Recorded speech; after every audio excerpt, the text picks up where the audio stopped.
Bonsoir à tous, bienvenue dans le journal de Canal 10. Nous sommes le jeudi 25 novembre, voici l'actualité du jour.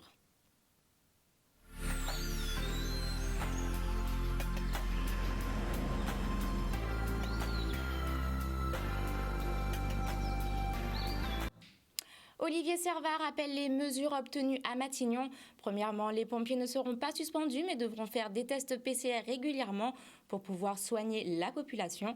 Deuxièmement, des tests PCR seront de nouveau obligatoires pour les voyageurs se rendant sur notre archipel. Et enfin, des solutions sont à l'étude pour les soignants. Le député s'exprime au micro de Nicolas Hatch. La mobilisation est légitime. Nous avons eu à dire déjà au gouvernement, moi en août, que j'étais contre l'obligation sanitaire parce qu'il n'y avait pas assez de soignants vaccinés, que c'était inapplicable. Comme dit, comme fait, eh bien, c'était obligé de faire au 15 septembre, c'était repoussé au 15 octobre, puis au 15 novembre, puis à fin décembre en Martinique. Et en clair, ce que nous avons dit aujourd'hui, c'est que pour les pompiers, qu'on ne suspendra, je parle des élus guadeloupéens, regroupés auprès d'un échange avec le Premier ministre, on ne va suspendre aucun pompier. Voilà, parce que c'est le département qui est responsable administrativement des pompiers. On ne suspendra aucun pompier et qu'on va leur permettre de faire des tests PCR régulièrement pour pouvoir être sûr d'être sans Covid pour aller soigner la population et remplir leur mission de service public. Première chose. Deuxième chose, nous avons dit que nous ne voulons pas que les gens qui rentrent en Guadeloupe, même vaccinés, ne fassent pas de test PCR. Nous avons obtenu cela du Conseil de défense et du président de la République hier. Donc tous ceux qui vont rentrer en Guadeloupe, qu'ils soient vaccinés ou pas, ils vont faire un test PCR pour qu'ils n'apportent pas le Covid pour nous. Regardez, le Premier ministre est vacciné et positif au Covid. Imaginons que cette mesure perdurait, eh bien, il aurait pu rentrer et contaminer l'avion et puis les gens. Ensuite, il reste des problèmes à résoudre. Pour les soignants, on a à peu près un pourcentage élevé de soignants du monde hospitalier qui est vacciné. Par contre, vous avez encore 1400 personnes non vaccinées et qui sont suspendues. On ne veut pas qu'aucune de ces 1400 personnes perde leur emploi. On ne veut pas ça. Et donc, on a dit que nous voulons négocier des solutions individualisées pour chacune d'entre elles. Certaines ne voulaient pas de vaccin ARN. On a obtenu qu'elles obtiennent un vaccin non ARN. Et dès la première dose, on fait sauter leur suspension. Voilà ce qui a été dit. Pour ceux qui ne veulent pas, il faudra trouver des solutions individualisées. Maintenant, vous avez raison, à côté de cette crise sanitaire, il y a une crise sociale, économique, sociétale. Vous avez une intersyndicale qu'on doit respecter qui a travaillé pour avoir 31 points de négociation et de revendication. Eh bien, chaque partie, parce que qui a le porte-monnaie, qui a l'argent aujourd'hui? Vous avez l'État, vous avez la région, le département, les mairies, les intercommunalités, le monde de l'entreprise. Eh bien, ces gens-là doivent se réunir autour de la table avec les parlementaires qui peuvent adapter la loi pour répondre point par point à cette plateforme de revendication pour voir qui fait quoi, comment, sous quel délai. Je crois que dans les prochains temps, on doit mettre en place un accord de méthode avec les différentes parties prenantes pour voir qui j'en aurait travail. On a dit au gouvernement que nous voulons des médiateurs qui assemblent nous, des gens que nous comprendre, que nous vrais, qui assemblent nous et qui connaissent les problématiques, peut-être secteur d'activité par secteur d'activité. Ça, c'est à déterminer pour la jeunesse, pour le monde social, pour le monde économique, pour le monde des pompiers, et ainsi avancer point par point. Et si on tombe d'accord sur un accord de méthode, peut-être alors envisagerons-nous ensemble une sortie de crise. Les maires demandent à Sébastien Lecornu de trouver une solution face à la crise sociale que connaît la Guadeloupe. Le maire de Sainte-Anne affirme qu'une discussion a été demandée avant 48 heures. Christian Baptiste nous explique en détail toutes ces demandes. Un reportage de Nicolas Hatch. L'ensemble des élus, l'ensemble des maires, on dit... L'ensemble des élus, l'ensemble des maires, on dit au ministre Lecornu que ce n'est pas normal qu'il n'y ait aucune autorité qui ne soit pas encore ici à pied d'œuvre concernant cette crise sanitaire. Et plus que sanitaire, que cette crise sociale. Bon, donc il a pris l'engagement en disant qu'il sera là, mais cependant, en fixant certains préalables, il faut qu'il y ait un peu plus de clarté, encore moins de bazar, comme c'est le terme qu'il a employé, concernant en tout cas sur la Guadeloupe. En tout cas, nous lui avons dit qu'il faut absolument qu'il y ait une discussion qui soit ouverte dans les 48 heures. Peut-être, bon, si lui ne peut pas être dans les 48 heures, mais au moins avec le préfet sur les différentes problématiques telles que la réintégration, et là nous restons fermes dessus, la réintégration des soignants, que ce soit libéraux, que ce soit au niveau de l'hôpital, en milieu hospitalier, qu'ils soient réintégrés. La problématique effectivement de la jeunesse en termes de formation, mais aussi d'emploi, et bien évidemment nos ménages qui souffrent parce que vous avez des prix qui ont doublé, triplé, et je dirais abusivement. Et là, ce sont des problématiques qui sont extrêmement importantes. Donc aujourd'hui, nous sommes en attente. Je sais qu'il y a encore une rencontre en webinaire avec les parlementaires, mais nous restons sur cette demande que dans les 48 heures, d'ailleurs 24 heures sont déjà passées, qu'il y ait effectivement l'ouverture des discussions avec le peuple guadeloupéen, parce que ce n'est pas simplement les organisations syndicales, il y a toute catégorie de Guadeloupéens qui sont sur les barrages, des jeunes, des moins jeunes, mais ceux qui ne sont pas forcément syndiqués, mais qui ont des revendications particulières, notamment pour construire le pays. Nous avons le sentiment qu'ils ont pris la mesure et la gravité de ce que nous leur avons dit, même si parfois on constate qu'il y a eu un certain mépris qui a été affiché par le gouvernement et particulièrement par le ministre de la Santé.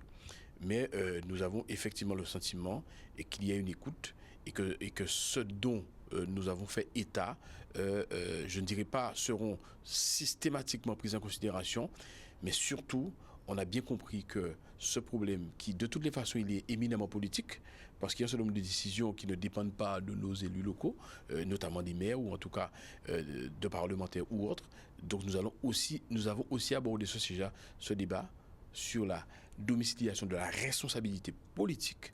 Donc ce sujet-là a été abordé. Nous allons effectivement discuter pour l'avenir, mais aujourd'hui, dans l'immédiateté, il faut apporter les réponses pour sortir de cette crise, plus que sanitaire, mais cette crise sociale. Laurence Makiba, la porte-parole de l'ANG, s'exprime face à la situation chaotique de la Guadeloupe. Selon ses dires, face aux problématiques de notre archipel, cette crise était prévisible et inévitable. Un reportage de Nicolas Hachi. Pour l'ANG et d'ailleurs les autres organisations patriotiques qui se sont réunies, la crise qui a lieu aujourd'hui, elle était prévisible. Elle était prévisible parce que les problématiques de la Guadeloupe ne sont pas réglées et que nous n'avons pas aujourd'hui les moyens de pouvoir régler ces problématiques-là puisqu'on ne peut pas décider.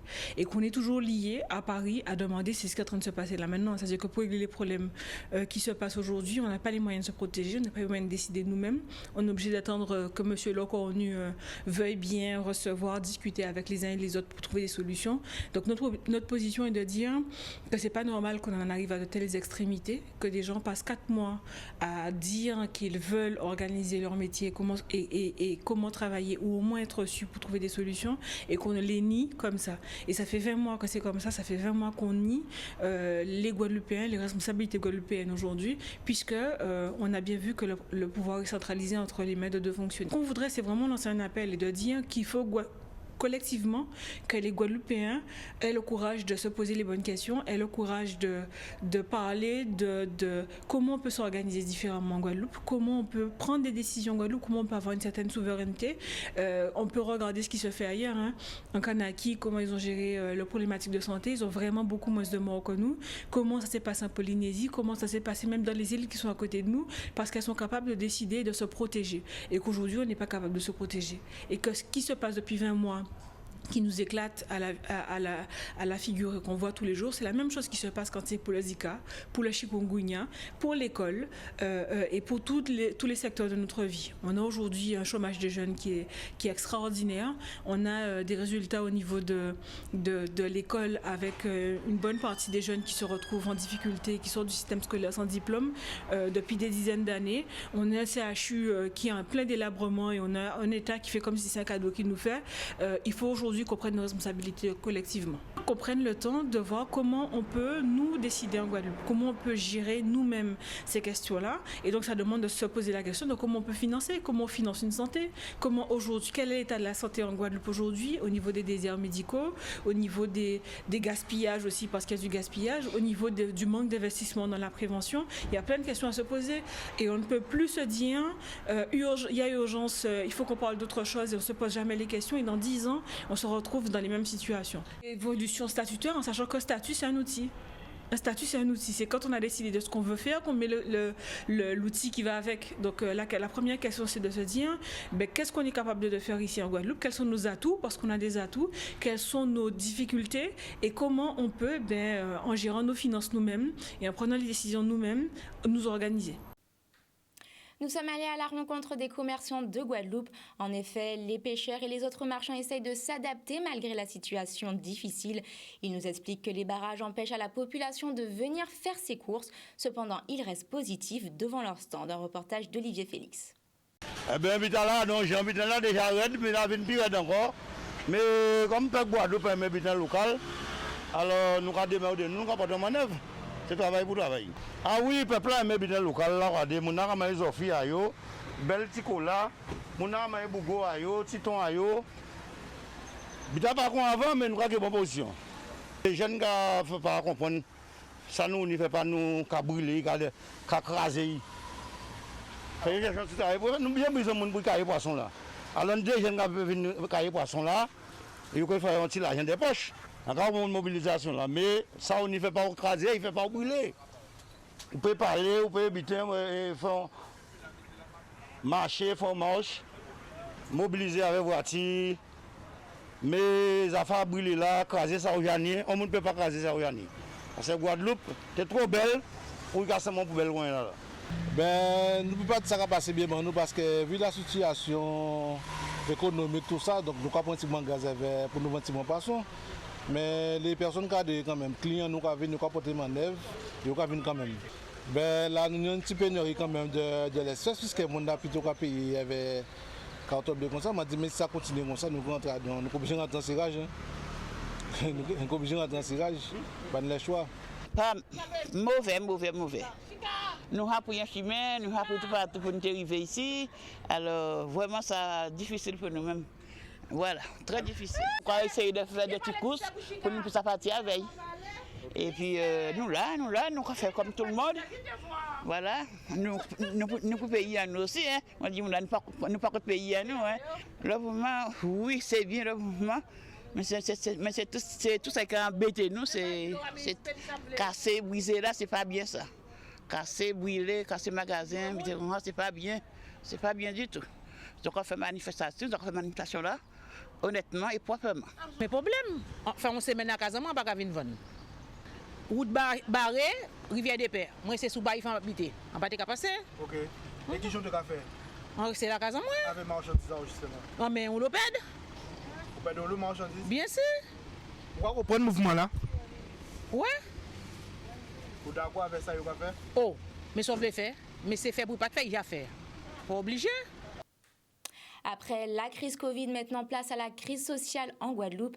Les restaurateurs et plusieurs autres métiers sont totalement impactés. Raymond, le gérant du restaurant Au Délice, nous donne son avis et s'accroche. Un reportage de Stanley Manicor. Bien évidemment, les choses ne sont plus ce qu'elles étaient, mais en fait, nous travaillons beaucoup avec des habitués. Par conséquent, nous ressentons un peu moins le coup. Je pense que toute la zone est impactée, mais écoutez, il faut faire bon gré, il faut s'accrocher. Hein. En fait, nous comprenons la situation. Nous comprenons la situation. Ce sont des jeunes. Nos enfants sont jeunes, ils vivent les difficultés inhérentes à la situation créée. Donc, nous ne pouvons que souhaiter que les choses aillent en s'améliorant. Mais les choses ne peuvent pas aller en s'améliorant pour s'améliorer comme ça.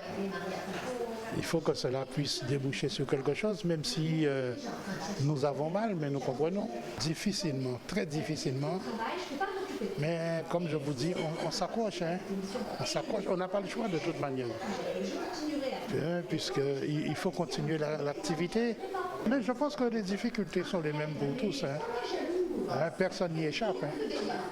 Nous sommes tous logés à la même enseigne. Un manque d'activité, eh bien, ça génère un manque à gagner. Ah, ça c'est une catastrophe, c'est quelque chose qui est pris n'importe comment. Comment voulez-vous on déclenche un couvre-feu à 17h55 pour 18h. Vous avez déjà vu ça?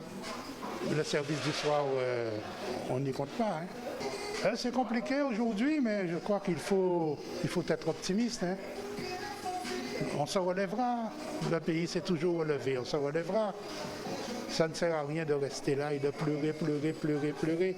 On ne fera pas comme on fait les autres avant.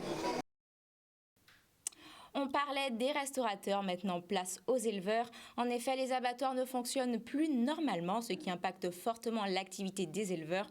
Le secrétaire général de l'Iguavi alerte la population sur cette situation. Un reportage de Charlie Dagonia. C'est compte tenu de la situation sociale, avec les barrages, on ne peut pas approvisionner de façon régulière et de façon normale plutôt les abattoirs. On ne peut pas cheminer les animaux vers les abattoirs. On ne peut pas non plus, effectivement, quand les animaux sont abattus, on ne peut pas transporter les carcasses vers les lieux de distribution pour faire le détail, la vente au détail pour les consommateurs.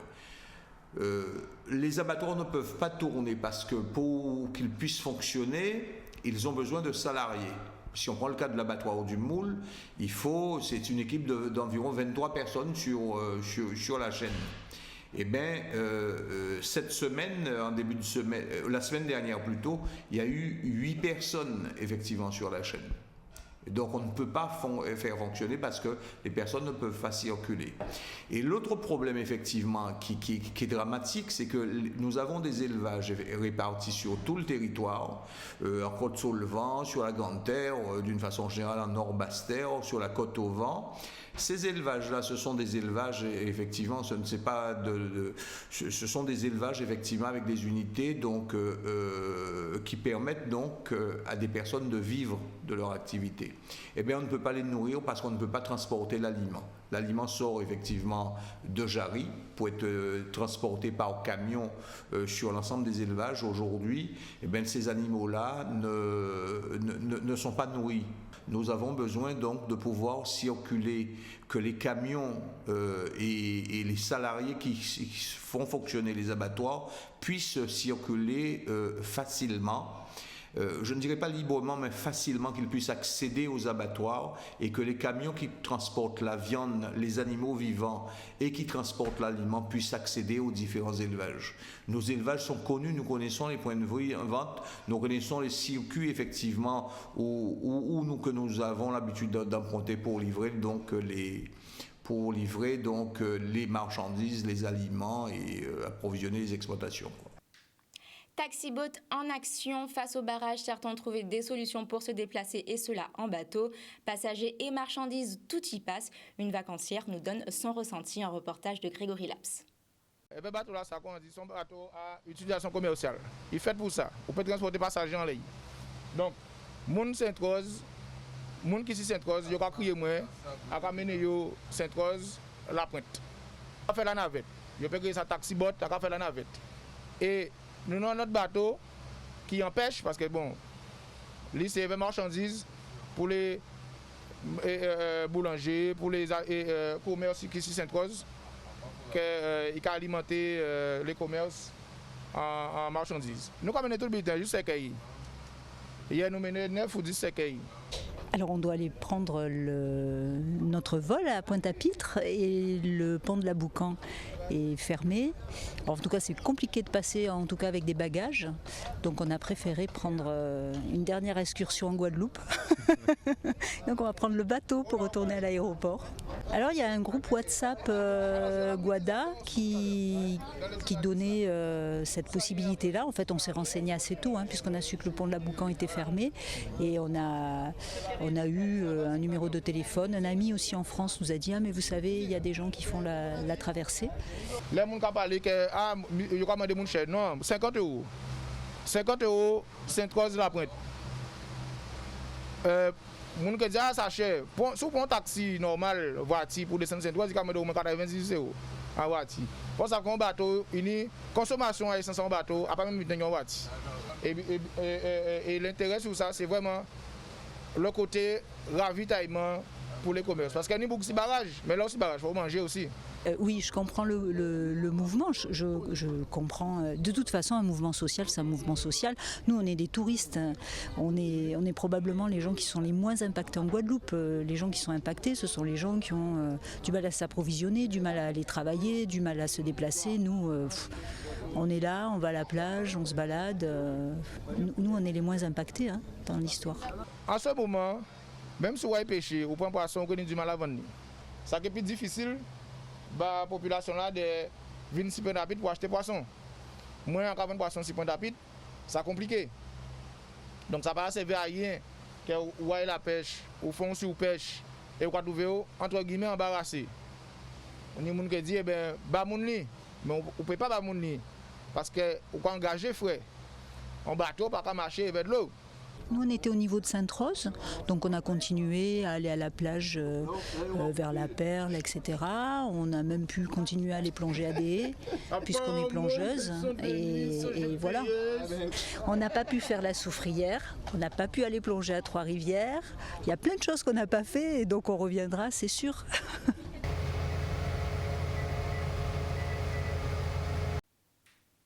Et une réunion a eu lieu aujourd'hui entre les directeurs des stations-service et l'UTPP. Plutôt positif, aucun mouvement de grève est prévu. Une nouvelle réunion aura lieu en janvier. Un reportage de Charlie Dagonia. Après une suspension des conflits qui nous été enclenchés lundi 15 novembre, on a posé un certain point de revendication. Le président du GPSS proposait de nous rencontrer bon matin là, 9h30. Et bien évidemment, nous arrivons dans un état d'esprit à obtenir des solutions à les points de revendication. Nous discuter bien évidemment à les points qui concernent les conventions nous. Nous éplucher, nous faire l'entourage. Alors, il y a des garanties effectivement qu'il y a garant à la convention qui a pas empêcher de ne pas respecter la convention. Il est évident que nous ne sommes pas trop satisfaits, mais nous attendons effectivement des écrits et bien évidemment des recherches qui sont faites à bien évidemment convention là. Donc après nous passer à rester un point là qui était plus ou moins très léger à discuter, mais le point phare à la revendication là, c'était convention nous que nous avons estimé qu'il y a un danger d'avoir les négociations pas faites tous les années à l'année. Donc nous on garantit que il a fait. Sauf que si nous avons l'idée de penser qu'il peut exister, mais il faut garantir nous qu'il peut exister. Donc, à travers tout ça, nous sortis de là, nous ne sommes pas totalement satisfaits, puisque en convention, bien évidemment, là, vous retrouvez dans une situation où l'État prend en décision de fermer, c'est pour des raisons bien particulières. Mais nous pas de fois. Nous pourrons voir nous prochainement. Donc, nous effectivement regarder qui répond ce que répondez nous à travers point phare là qui convention les stations-service. Il est toujours très important de rencontrer ses collaborateurs et les discussions étaient sereines et elles ont tourné autour de la convention collective et notamment du toilettage de cette convention collective. Donc, nous avons décidé de nous rencontrer l'année prochaine. Je crois que c'est le 11 janvier pour qu'on puisse avancer sur ce sujet. Mais c'est vrai que les points ont été abordés de manière très sereine. Et la volonté des deux partenaires, elle est d'avancer. Mais non, c'est-à-dire qu'il n'y a pas de conflit entre nous. Nous étions dans le cadre de négociations normales parce que cette réunion était prévue depuis belle lurette. Donc on l'a respecté malgré un contexte social et économique un peu difficile. Et il était important de rencontrer nos collaborateurs. C'est ce que nous avons fait. Et comme je le répète, les discussions étaient d'une très grande sérénité. Donc on s'est mis d'accord sur un planning de rencontre à partir de 2022. Et nous, ce qui nous intéresse, ce qui est important pour nous, c'est de pouvoir avancer. C'était le journal télévisé sur Canal 10. On se retrouve très bientôt. Prenez soin de vous.